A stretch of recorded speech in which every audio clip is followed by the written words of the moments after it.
Salutations à tous. Donc, encore une fois, nous sommes en Tanzanie, en Ouassédjéliou, dans la continuation des messages.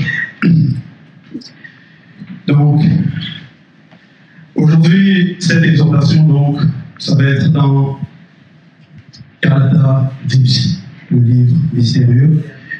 Et pour ceux qui ont Bible, ça va être aussi dans Bible, dans Munagada Jacques, donc le fils du tonnerre. Appel à la conscience connue au chapitre 4, à partir du verset 1 jusqu'au verset 9. Donc nous sommes ici, bien sûr, en Tanzanie, c'est par la manifestation de la grâce de l'Oba qu'on peut se réunir aujourd'hui. Et c'est aussi, bien sûr, parce que notre plaisir est là, notre plaisir a permis qu'ils puissent avoir église de maison, ils puissent avoir le gîte. Et c'est pour notre initiation, pour qu'on puisse avancer spirituellement, qu'on puisse grandir. Et c'est aussi, bien sûr, pour notre sanctification. Parce que c'est ça la base et c'est ça aussi la finalité. Donc, en cela, le titre, c'est l'amour pour les choses mauvaises du visible. Parce que pour atteindre la sanctification, connaître la sanctification, il faut donc avoir la connaissance aussi du bien et du mal et choisir le bien. Donc, il faut recevoir l'éclairage. Et quand on reçoit l'éclairage, c'est qu'on nous dévoile les œuvres du mal. Qu'est-ce que ça produit? On expose cela. En cela, dans l'amour pour les choses mauvaises visibles, dans ce passage, donc, ici, ça va exposer qu'est-ce que cela produit dans notre existence, qu'on aime les choses mauvaises, du visible, les choses qui sont désagréables, qui sont désapprouvées, les choses donc de dégoût. Comment on peut aimer les choses mauvaises? Pourquoi aimer les choses mauvaises? Qu'est-ce que cela nous apporte dans notre existence? Est-ce que cela nous fait du bien? Au verset 1, il est écrit: d'où viennent les luttes, entre parenthèses, soulèvement, virgule, agitation, affrontement, guerre, on ferme la parenthèse, et d'où viennent les querelles parmi vous pour l'interrogation. Donc, moi, il pose la question: d'où viennent les luttes? D'où est-ce qu'il y a, pourquoi il y a des divisions? On voit parfois dans les réseaux sociaux, tout ça, les personnes ils vont se bagarrer, ils vont se mettre parfois même dans des restaurants en groupe opposé, ils vont se bagarrer. Et ils vont faire quoi? Ils vont soulever les chaises, ils vont se lancer les chaises. Donc il va y avoir des soulèvements, il va y avoir des luttes, des affrontements, des guerres. Et pourquoi il y a cela? Pourquoi il y a tant de désordre? N'est-ce pas, donc dans la suite, n'est-ce pas de vos passions? N'est-ce pas de vos passions, virgule, de l'âme, entre parenthèses, corps, de désir et émotionnel, qui combattent dans vos membres pour les tentations? Donc il pose la question. Bien sûr, il sait, il connaît la réponse. Que c'est cela. C'est parce que il faut savoir où est-ce qu'il faut connaître la source de cela. Quand il y a des agissements, des affrontements, et ainsi de suite. Les querelles. Pourquoi peut-être tu vas haïr un frère ou une sœur, tu ne vas pas l'aimer? Pourquoi je ne vais pas aimer quand elle parle? Il faut se poser la question.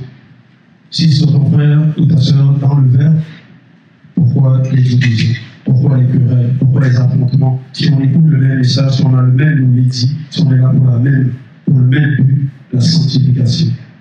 Donc il faut entrer en introspection dans notre vie, dans notre existence, sur ce qu'on fait, sur nos ajustements. Au verset 2, il est écrit: vous convoitez, virgule, et vous ne possédez pas, virgule. Donc, il y a ici une constatation que certaines personnes vont convoiter, donc désirer ce qui appartient à une autre personne. Peut-être il a un terrain, le frère a un terrain, une belle maison, ça peut être une voiture. L'autre, il n'a pas assez et il va convoiter. Pourquoi convoiter? Ce que l'autre a. Bien au contraire, il faut être content pour ce que la personne a. Si la personne elle a son terrain, elle a un projet et ça fonctionne, elle a pu construire, elle a pu avoir, donc il y a le confort, peut-être ça plaît à son âme, cela doit te plaire. Cela doit te rendre aussi joyeux. Au lieu de convoiter, de vouloir aller à la place de la personne ou donc vouloir être à la place de la personne ou prendre les choses de la personne. Vous êtes meurtrier et envieux, virgule, donc dans la suite, et vous ne pouvez pas obtenir, point. Vous avez des querelles et des luttes, virgule, et vous ne possédez pas, parce que vous ne demandez pas. Donc, parce qu'il y a aussi, il faut demander, mais il faut demander selon le verbe. Si on a des choses qui nous manquent, des choses de bien, bien sûr, et non des choses mauvaises. Il faut demander selon le verbe. Mais il y en a qui ne demandent même pas, mais elles veulent être envieuses. Pourquoi?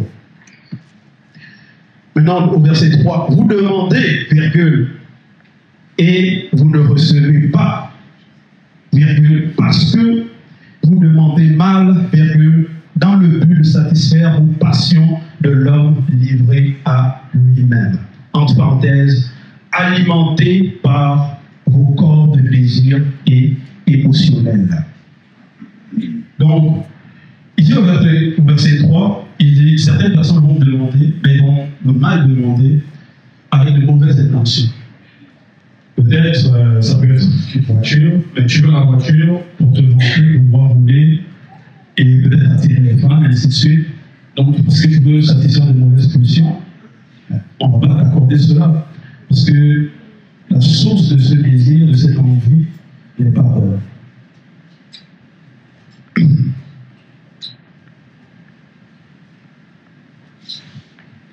Verset 4, il est écrit: adultères que vous êtes, ne savez-vous pas que l'amour des choses mauvaises visibles est inimitié contre le verbe de Loba? Pour l'interrogation. Celui donc qui a l'amour des choses mauvaises visibles se rend ennemi du verbe de Loba. Donc celui qui aime les choses mauvaises, qui est envieuse, qui va être adultère, menteur, donc il se met inimitié contre le verbe de Loba. Tu deviens ennemi du verbe de Loba. C'est vraiment grave d'être ennemi du verbe de Loba, d'être ennemi du verbe du Créateur. Dans le visible, si peut-être tu es ennemi du président, le président ne t'aime pas, il va tout faire pour t'arrêter. Il peut envoyer dans la Seigneur du corps, ainsi de suite, l'armée. Tu pourras te cacher, chercher, peut-être aller dans un pays voisin. C'est parce que le président, il ne sait pas tout, il ne se connaît pas. Mais le verbe de Loba, tu vas te cacher où? Tu vas faire comment? Le verbe de Loba qui sonde les cœurs, qui sait les pensées de ton âme, de ton cœur, ainsi de suite. Dans tout, tu ne peux pas te cacher. Tu ne peux pas te dérober. Donc, c'est un avertissement grave ici, une mise en garde. Donc, il est écrit: celui donc qui a l'amour des choses mauvaises ou visibles se rend ennemi du verbe de Loba. Verset 5. Croyez-vous que le verbe parle en vain, en parenthèse, pour rien? C'est avec amour que le verbe de Loba chérit l'esprit qui habite en nous. Donc il pose la question, est-ce que c'est pour rien que le verbe de Loba parle? Parce qu'on reçoit les messages, notre on l'a dit, et là, il donne les enseignements par rapport à la sanctification, à la purification. Les rouleaux sont là. Et tout ça, ce n'est pas en vain, ce n'est pas pour rien. Donc, prenons réellement garde. Et il a écrit: c'est avec amour que le verbe de Loba chérit l'esprit qui habite en nous. Et comment cela se passe? On sait que on reçoit les rouleaux et c'est pour le bien de notre esprit. Donc, par les manifestations des rouleaux, des enseignements, c'est cette manifestation de l'amour-là qui nous est montrée. Et c'est pour notre esprit. Parce que, comme le dit pas, bien sûr, il s'adresse aussi à l'autre avancer, pour qu'on puisse réellement atteindre la perfection.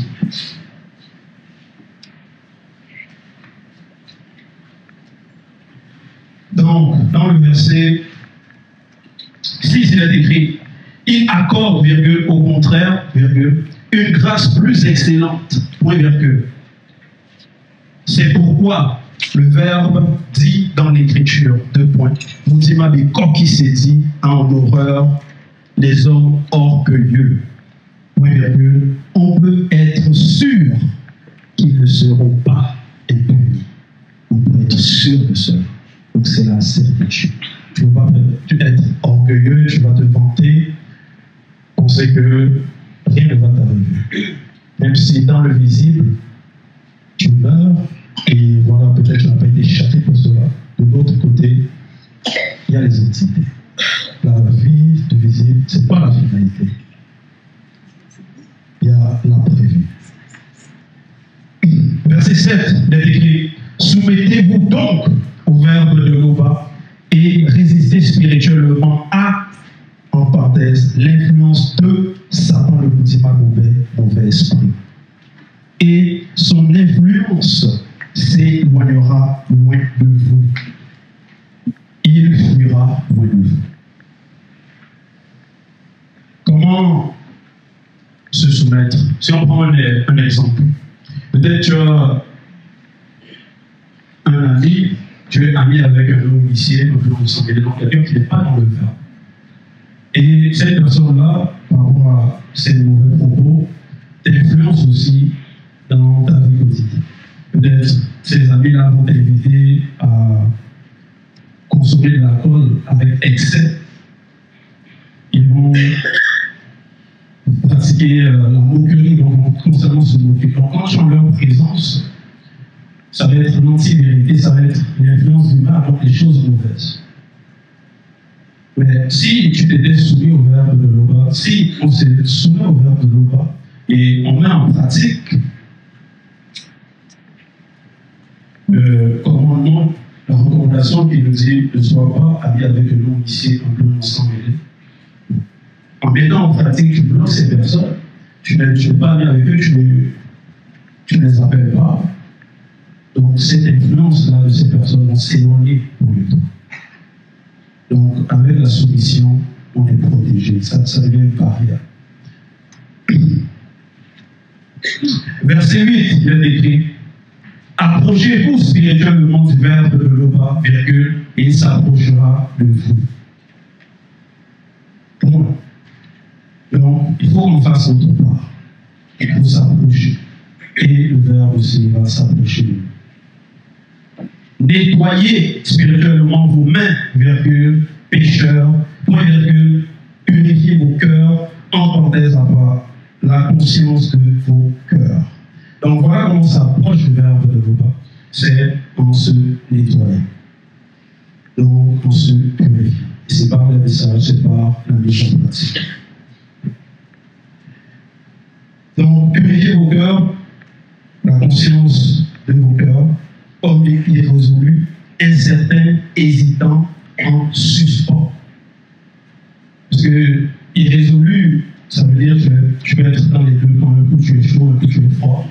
Un coup tu vas écouter les enseignements, tu veux les dire un mot, tu peux écouter d'autres enseignements. Et ça va faire naître le doute en toi. Tu vas être maintenant, un coup je vais, un coup je ne vais pas. Un coup tu vas être à fond dans la spiritualité, à un certain moment, un autre coup, tu vas te décourager, tu vas aller vers les choses du monde, vers les choses invisibles. Donc, mais il faut être résolu dans ce qu'on fait.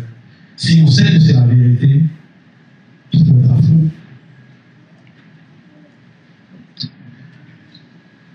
Verset 9. Aimez Loba selon la vérité, virgule. Et son verbe vous élèvera. Donc il faut avoir l'amour du verbe, il faut avoir. Et cet amour-là, bien sûr, c'est aussi la clé de respecter Dieu à Loba. Et il est écrit, et son verbe vous élèvera. Parce que certains vont convoiter peut-être les personnes du monde les non-initiés par rapport à leur richesse, mais leur richesse que ces personnes ont, si on compare cela à la manifestation de la grâce que nous avons, ça n'équivaut pas. Toutes leurs richesses sont conjuguées, alors que ça n'équivaut pas à la manifestation de la grâce que nous avons. Parce que ce que nous avons reçu a un prix inestimable. Donc on n'a pas à les envier, on n'a pas envie ceux qui ne sont pas dans le verbe. Et on nous dit néanmoins ici, au verset 9, et son verbe vous élevera. Donc néanmoins, il y aura cette gloire-là, mais selon le verbe. Et ça passe bien sûr pour le rejet, par le rejet des choses mauvaises que visibles, par la mise en pratique, donc par la sanctification. Parce que nous vivons pourquoi?